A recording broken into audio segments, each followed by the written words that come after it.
ka alabato cogo f'anw ye ɲumaya telen na kan do ka kira kanu cogo f'anw ye ɲumaya telen na kan do ka farida seli cogo f'anw ye ɲumaya telen na kan. السلام عليكم ورحمة الله وبركاته. أعوذ بالله من الشيطان الرجيم. بسم الله الرحمن الرحيم. إن الحمد لله نحمده ونستعينه ونستغفره ونعوذ بالله من شرور أنفسنا ومن سيئات أعمالنا. من يهده الله فلا مضل له ومن يضلل فلا هادي له. وأشهد أن لا إله إلا الله وحده لا شريك له وأشهد أن محمدا عبده ورسوله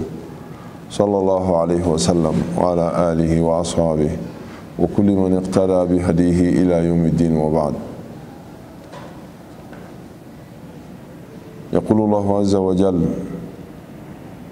يا أيها الذين آمنوا اتقوا الله حق تقاته ولا تموتن إلا وأنتم مسلمون.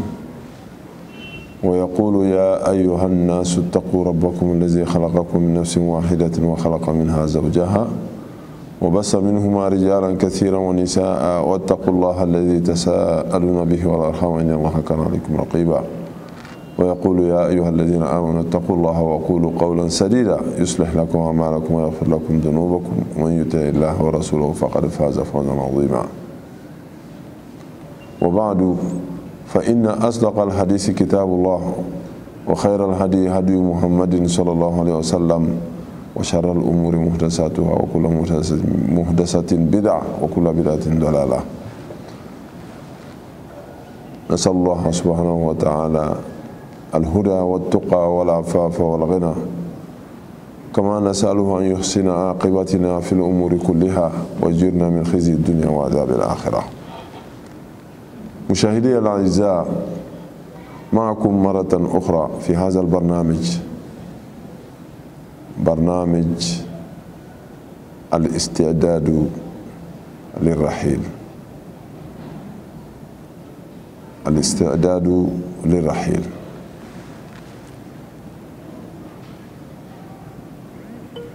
وهو يتناول جوانب عملية في أحكام الجنائز. ambe Allah subhanahu wa ta'ala tanu ambe deme ñini afa ma ya fadeli ambi sharia ka fo batu man cité ci sala fe fona kira keleni ambi sharia ka fo ko Muhammad sallallahu alayhi wa sallam ala ka jono ka cirinu ambe ala deli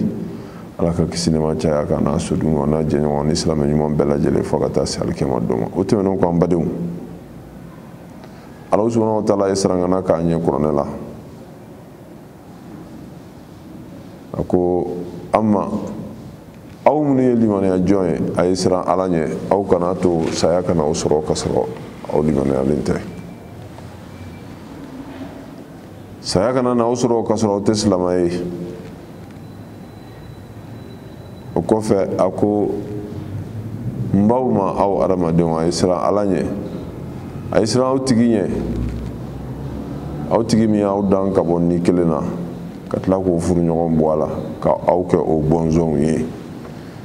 a ye siran ala ɲɛ fɛn minnu bɛ bɔ aw la ni balimaya bɛ sama u ni ɲɔgɔn cɛ balimaya juru la, ala bɛ ka bɛɛ kɔlɔsi dɛ. a ko an ma aw limaniya jɔn, a ye siran ala ɲɛ aw ka kuma ɲumanw fɔ aw da la. n'o kɛra k'a b'an lihala ɲɛ a b'an junubiw yafa. ya rabbi ala ka hinɛ an na k'an lihalaw ɲɛ k'an junubiw yafa. an balimaw k'aw fo ni silamɛya foli ye n'o de ye assalamu alaikum warahmatullahi wabarakatuh. ka duwawu k'aw ye ka duwawu ɲini aw fɛ. ya rabbi ala k'an bɛɛ lajɛlen laban ɲɛ, ala k'an bɛɛ lajɛlen laban ɲɛ, ala k'an bɛɛ lajɛlen laban ɲɛ. an balimaw, an ka nin walada in kɔnɔ, walada min bɛ tali kɛ ahkamul janaiz, saya la kow, walada de don walada min ni a bɛ fɛn yira ne ni aw bɛɛ lajɛlen na o de ye k'a fɔ an k'an labɛn ka saya makɔnɔ an k'an labɛn ka saya makɔnɔ o wagati kelen na a b'a ɲini an fɛ fana an k'a dɔn an ka kan ka mun kɛ ni adamaden ni a fatura an ka kan ka mun kɛ ni adamaden ni a fatura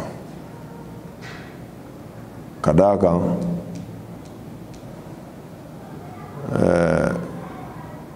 adamaden Ala subhanahu wa ta'ala ye a bonya a y'a bonya ni fɛn min ye o sirilen bɛ silamɛya de la o hukumu kɔnɔ n'i kɛra silamɛ ye silamɛya ye fɛn fɛn fɔ i ka kan ka cɛsiri ka o siraw taama an balimaw silamɛya ɲɛya o bɛ dɔn ni silamɛya hakɛw k'olu bɔ a sira fɛ surtout hakɛw minnu ni olu dan sigilen don hakɛ fɔlɔfɔlɔ bɛ tali kɛ Ala subhanahu wa ta'ala ka hakɛ la hakɛ filanan o bɛ tali kɛ i yɛrɛbakun ka hakɛ la hakɛ sabanan o bɛ tali kɛ dantanfɛnw ka hakɛ la nin laban min filɛ ni janaja bɛ tali kɛ o hukumu kɔnɔ adamaden i ka ɲɛnamaya kɔnɔ ka taa se i bana wagati ma ka taa se i saya wagati ma nin bɛɛ lajɛlen hatta i salen kɔfɛ ninnu bɛɛ lajɛlen ye hakɛ ye silamɛya ye weleli kɛ ka taga fɛn minnu ma ka hakɛw ka kiriw sigi a la ni maa min n'i y'a kɛ i bɛ bonya sɔrɔ i bɛ baraji sɔrɔ wa silamɛ bɛɛ lajɛlen ka kan ka o kiti ninnu dɔn walasa k'a waleya a bɛ se k'a tɔnɔ bɔ cogo min na alakira ko sallallahu alaihi wasallam a ko haqqul muslimi ala muslimi sittun ko silamɛ i silamɛ ɲɔgɔn ka hakɛ min b'i kan ko hakɛ 6 don a hakɛ fɔlɔfɔlɔ idha laqitahu fasallim alayhi ni n'a ye ɲɔgɔn bɛn i k'a fo wa idha da'aka fa ajibhu n'a y'i wele i k'a ka wele jaabi n'a y'i invité i k'a ka invitation jaabi wa idha stansahaka fansah lahu n'a ye ladilikan ni labilasiralikan ɲini i fɛ i k'i kɔnɔnajɛya ye i bɛ min dɔn i k'o bilasiralikan fɔ a ye wa idha atasha aw atisa fahamida Allah fashammituhu ko ni a tisora a ye Ala tanu e y'o mɛn i fana k'a dala minɛ sabu n'ale tisora ale b'a fɔ ko alhamdulillah e min y'a mɛn e fana b'a dala minɛ i b'a fɔ yahdikumullahu wa yuslih balakum o n'a ɲɔgɔnnaw wa idha marida fa'udhu ko n'a banana i ka taa bɔ a la banabagatɔ fo kɔni n'i taara i tɛ taa diɲɛ baro k'a kɛrɛfɛ n'i taara i tɛna taa jigilatigɛ kumaw fɔ a ye n'i taara fana i tɛna taa sigi ka mɛn a fɛ yen i bɛ foli kɛ ka dugawu kɛ a ye ka jigisigi kumaw fɔ a ye o de ye iyada ye wa idha marida fa'udhu n'a banana k'i ka taa a fo i ka taa bɔ a la wa idha mata n'a fatura fatba'ahu koni a fatura i ka tugu a janaza kɔ an balimaw ibnu qayyim al-jawzi ko yanno rahimahullah ako kana hadiya nabi sallallahu alaihi wasallam fil janaizi akmal al-huda ko alakira sallallahu alaihi wasallam akata bulu munun tumbe abulu janaza ubara la ko de dafaleno ni janaza kechugo suguya bey mukhalifan li hadisa iril umam manto munun temena ulutume ko munun ka janaza ukonona na anoti kilinye hali doni mustamilan ala al-ihsani ila al-mayyiti ala kirabe minke janaza bara ukonona na ko ibaye abela jelenye nyumaya de kata kasaya bagato yere segere wa muamalatihi bima yanfa'uhu ka fenke saya bagato yere la mimba nafa fi qabrihi aka kabru kono wa yawma maadihi ani abe segi domina kata Allah subhanahu wa ta'ala soro wa ala al-ihsani ila ahlihi wa aqaribihi qala kira sallallahu alaihi wasallam ka tu me fe on fana ke nyumona ka su somo segere ana balmaw ko lu segere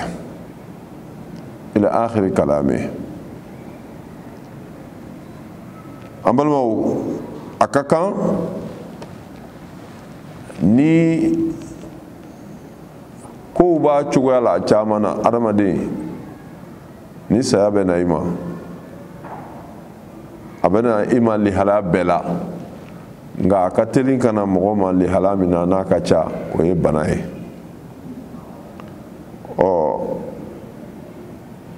maa min n'i bɛ banabagatɔ kɛrɛfɛ o wagati a ka kan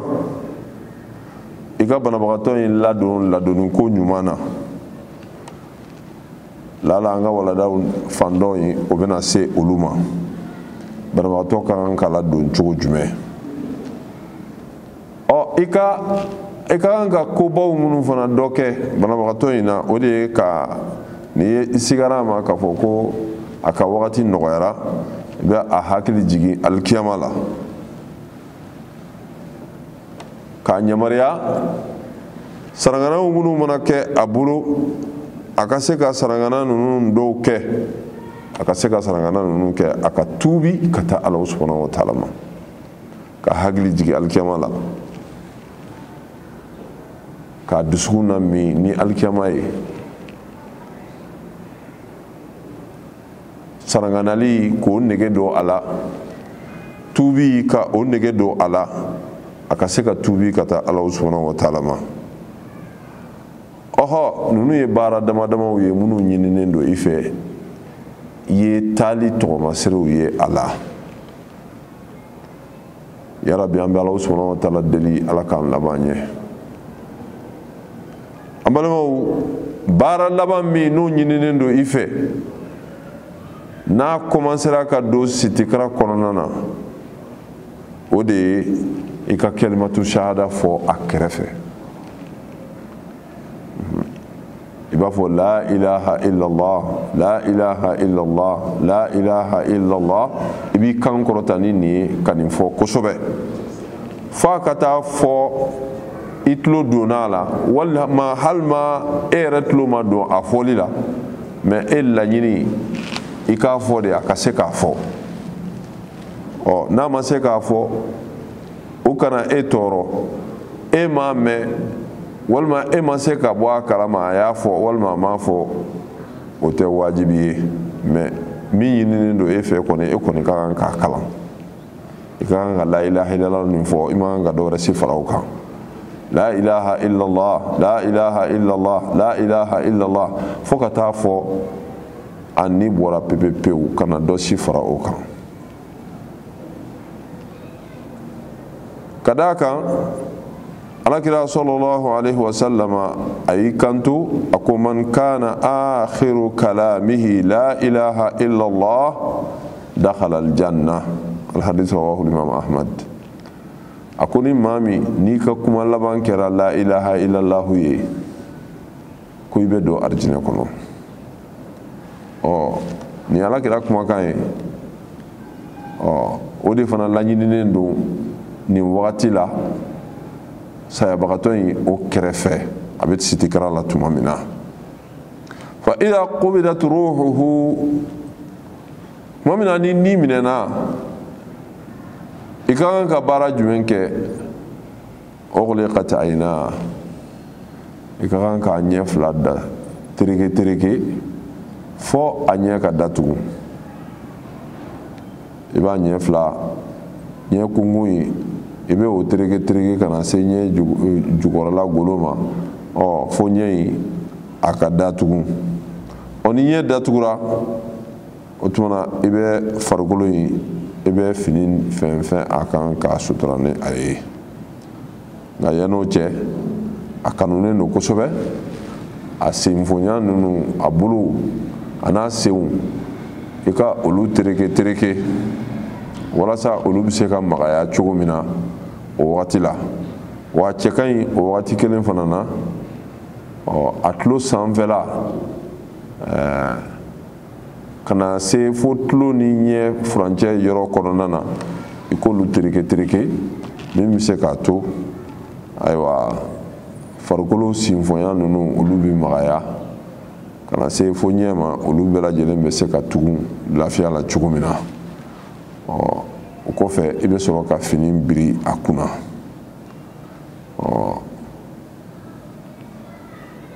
alakira sallallahu alaihi wasallam don dɔ la a donna Abu Salamata kan o y'a sɔrɔ a ni minɛna ka ban ɲɛ corolen don alakira sallallahu alaihi wasallam a ye ɲɛ in tereke fo ɲɛ taara ka taga datugu min b'a yira an na k'a fɔ nin wagati kɔnɔna na fɛn min ɲininen don i fɛ o ye nin baara nin ye o de ye k'a ɲɛ tereke f'a ɲɛ ka datugu o kɔfɛ ko alakira sallallahu alaihi wasallam k'a y'i kanto inna ruha idha qubida tabi'ahu al-basar ko ni adamaden ko n'a ni minɛna ko ɲɛ in bɛ tugu ni tatɔ de nɔfɛ ɲɛ bɛ tugu ni tatɔ de nɔfɛ o de la a curunin bɛ to o a kɛra e maa min ɲɛna n'i t'ale la bilen walasa ka se ka ɲɛ in datugu o tuma na e de b'a dɛmɛ nin ko tɔ o tɔ kɔnɔ sa n'o ka kan ka kɛ e de b'o kɛ a ye o fɔlɔfɔlɔ de ye nin ye k'a ɲɛkisɛ ka o tereke pour que ɲɛ in bɛ se ka datugu cogo min na tuma dɔw la i bɛ taa sɔrɔ dɔw dakɛlɛkɛ ninnu da yɛlɛnen fana bɛ to o tuma na i bɛ ayiwa n bɔra ka yɔrɔ minnu fɔ a tulo ni a ɲɛkisɛ ni ɲɔgɔn cɛ furancɛw i b'olu tereke ka dakɛlɛkɛ pour que ka se ka lamagaya a bɛ se ka datugu cogo min na nin baara ninnu olu ɲininen don i fɛ n'a sera ka tugun o don n'a ma se ka tugun i b'a to yen diyagoya tɛ ka fɔ ko fɔ a ka tugun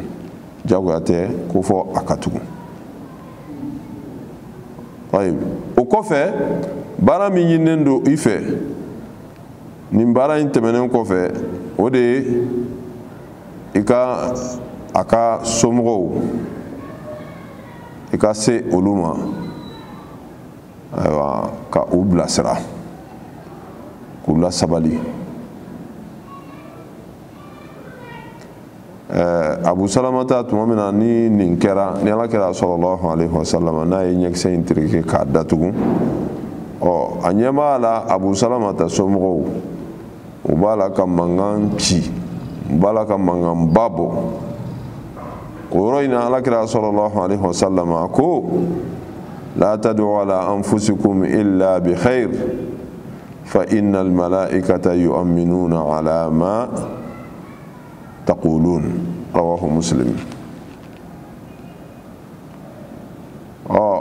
ko aw kana fɛn fɔ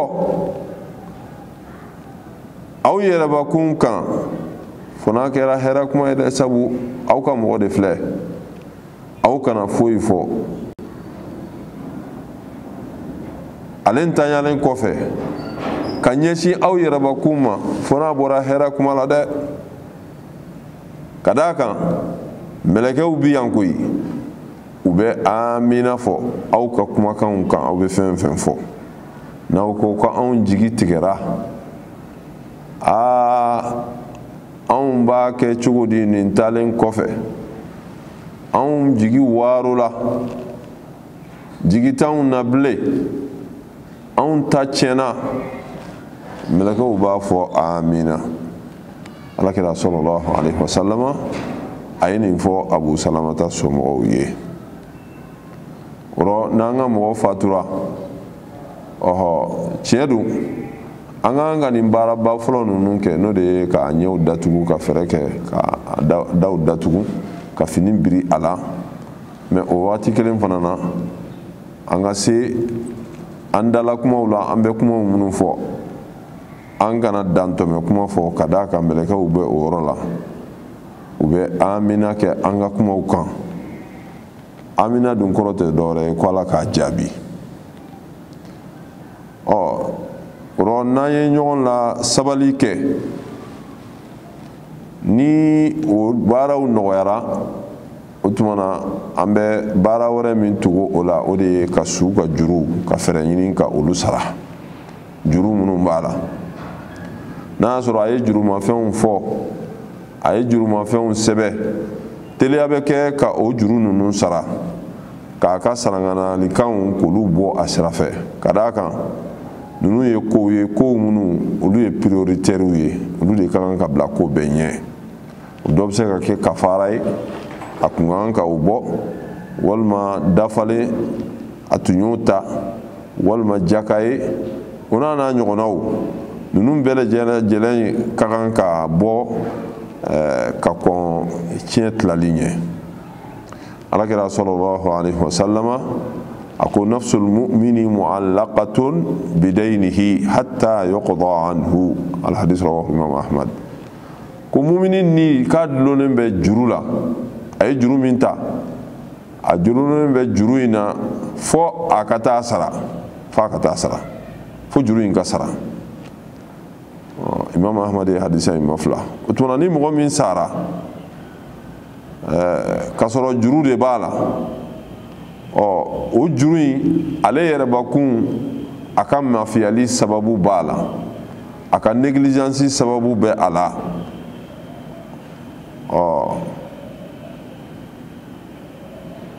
o bɛ kungo sɔrɔ f'a ka sara nka ni maa min ni i fatura ka sɔrɔ ayiwa i ka mafiyali sababu tɛ i sigilen tun bɛ a sarali kan mɛ ala ka latigɛ nana ka na boli i kan ni saya ye i ma se ka a sara fo saya nana i sɔrɔ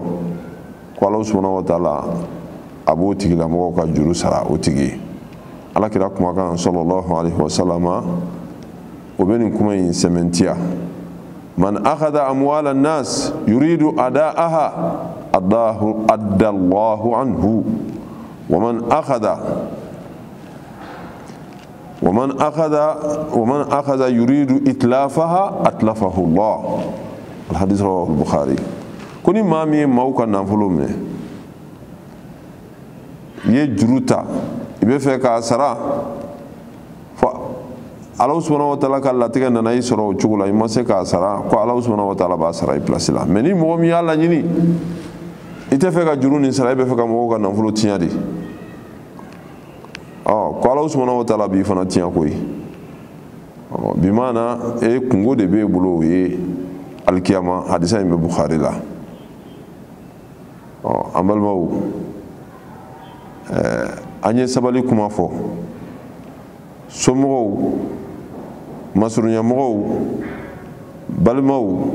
a ka kan u ka ɲɔgɔn la sabali ka sɔn ala subhanahu wa taala ka latigɛ ma ni saya kɛra ka d'a kan ko tigi de ye a ka kalifa minɛ ko tigi o de y'a ka kalifa minɛ oro an ti dore aka jonko amise ka min ko ni fo o de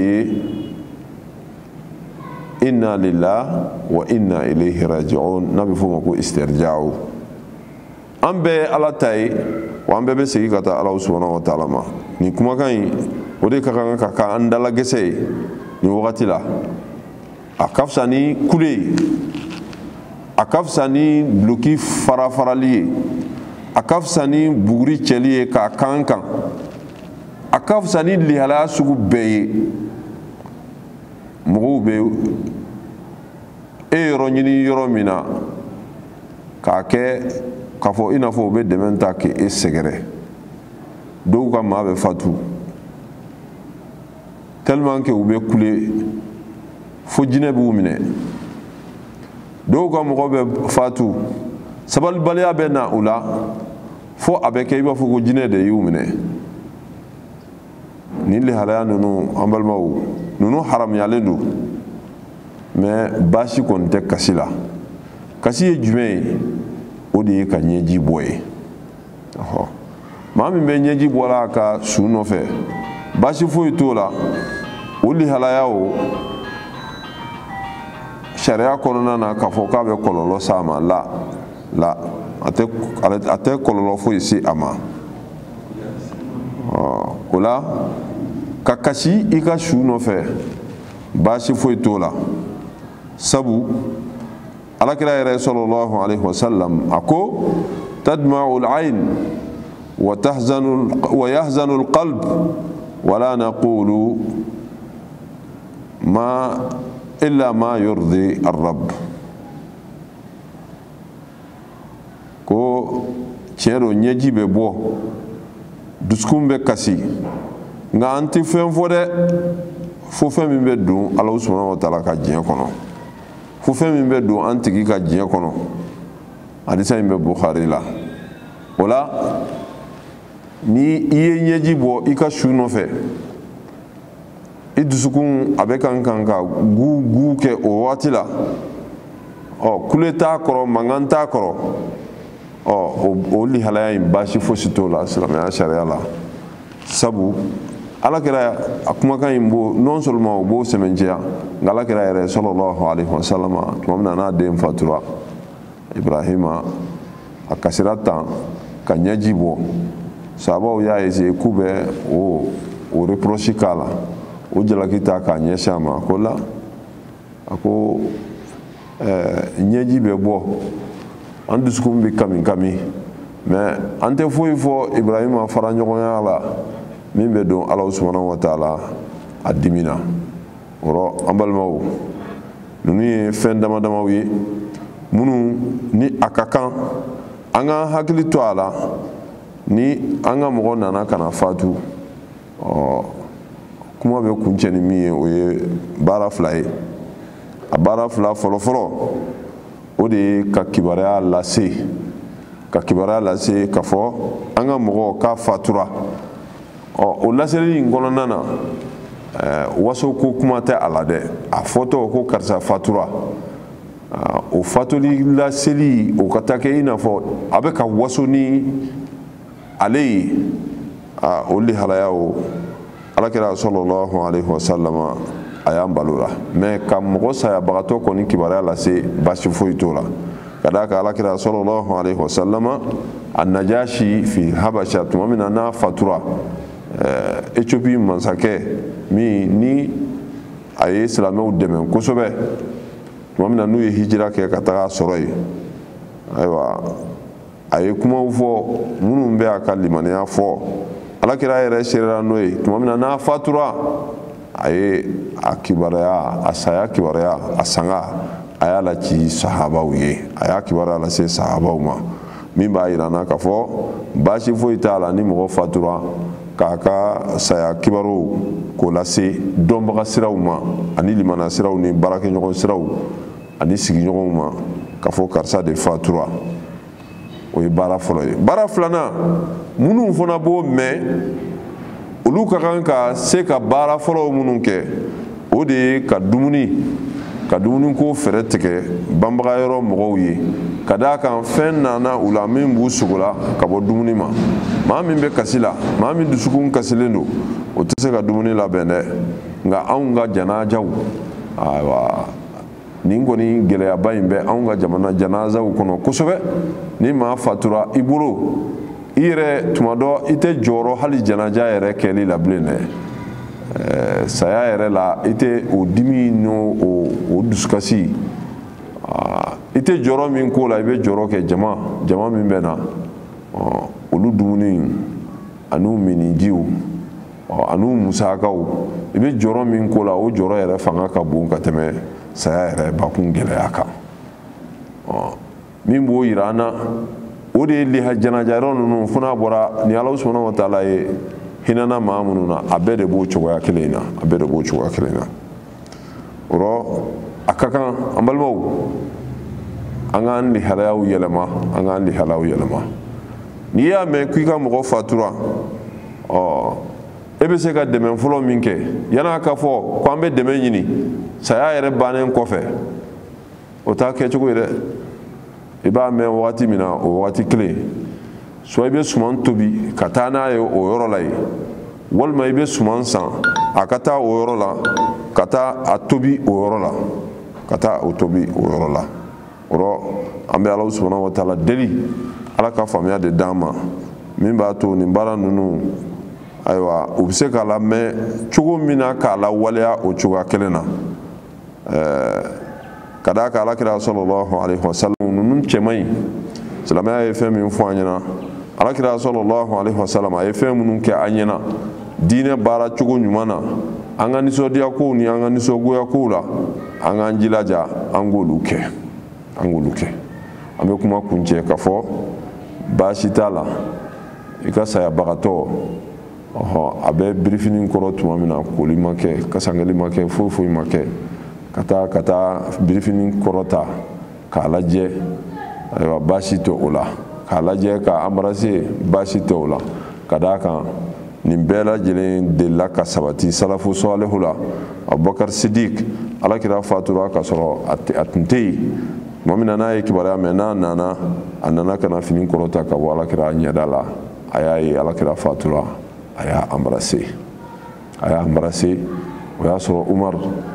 ayiwa ale tun y'a ye a ye kuma gɛlɛnw fɔ n'a y'a mɛn maa la ko Alakira fatura a b'o kun tigɛ ka bɔ a kan da la. an balimaw Abubakar Sidiki tuma min na n'a ye nin baara kɛ a y'a dɔn k'a fɔ Alakira fatura a y'a embrasser a ye fini biri a la a bɔra ka na i jɔ a ko maaw ma bɛɛ y'a mɛn وما محمد إلا رسول قد خلت من قبله الرسل أفإن مات أو قتل انقلبتم على أعقابكم ومن ينقلب على عقبيه فلن يضر الله شيئا وسيجزي الله الشاكرين. كم محمد تدوري فو تشدين دون تشدين شامن كنا أني na a fatura tan walma ko a fagara o bɛ se ka kɛ sababu ye k'an bɛ fitinɛ wa k'an kɔ don ka bɔ diinɛ in na k'an kɔmasegin ka bɔ diinɛ in na ni mɔgɔ min y'o kɛ i tɛ Ala tɔɔrɔ ni foyi ye wa Alahu subhanahu wa taala bɛ waleɲuman dɔn ko ye. Abubakar Sidiki ye nin fɔ bɛɛ y'a mɛn a ko ni maa min tun bɛ Muhamadu kɔni bato Muhamadu kɔni fatura nin y'a ka ko bannen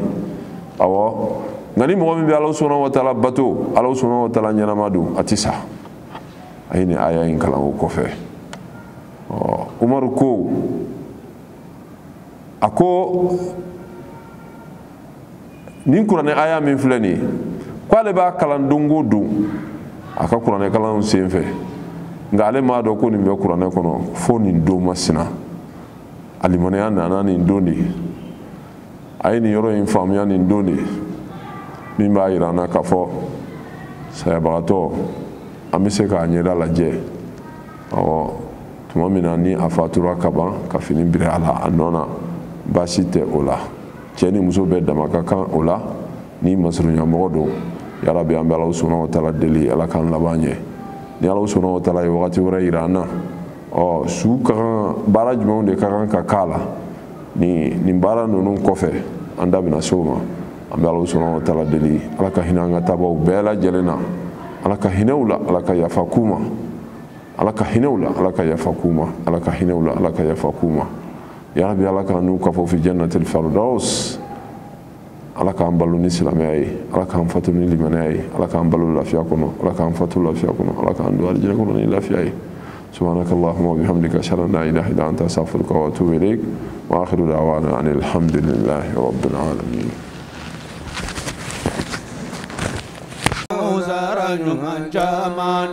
جزاك الله خيرا